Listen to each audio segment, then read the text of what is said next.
গাইবান্ধার সুন্দরগঞ্জ উপজেলার উজান বোচাগাড়ি গ্রামে জমি সংক্রান্ত বিরোধের জেরে দুই পক্ষের মধ্যে সংঘর্ষে অন্তত 5 জন আহত হয়েছেন।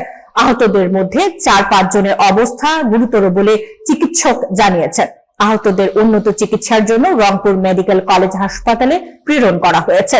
স্থানীয়দের তথ্য অনুযায়ী দীর্ঘদিন ধরে জমির মালিকানা নিয়ে উভয় পক্ষের মধ্যে বিবাদ চলছিল।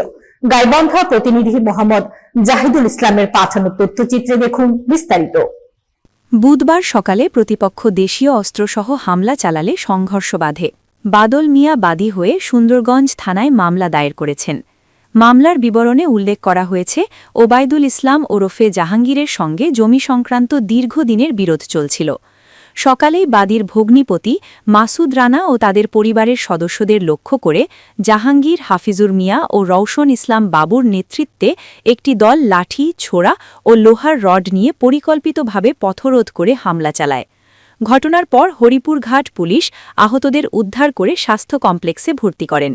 পরিস্থিতি নিয়ন্ত্রণে আনার জন্য সুন্দরগঞ্জ থানার পুলিশ ঘটনাস্থলে উপস্থিত হয়ে শান্তি বজায় রাখেন। সংঘর্ষে জড়িত থাকার অভিযোগে এক প্রাইমারি স্কুলের শিক্ষককে আটক করা হয়েছে। সুন্দরগঞ্জ থানার ভারপ্রাপ্ত কর্মকর্তা মোহাম্মদ তাজুল ইসলাম জানান, জমি সংক্রান্ত বিরোধের কারণে সংঘর্ষের ঘটনা ঘটেছে। পরিস্থিতি বর্তমানে শান্ত রয়েছে এবং থানায় মামলা দায়ের করা হয়েছে।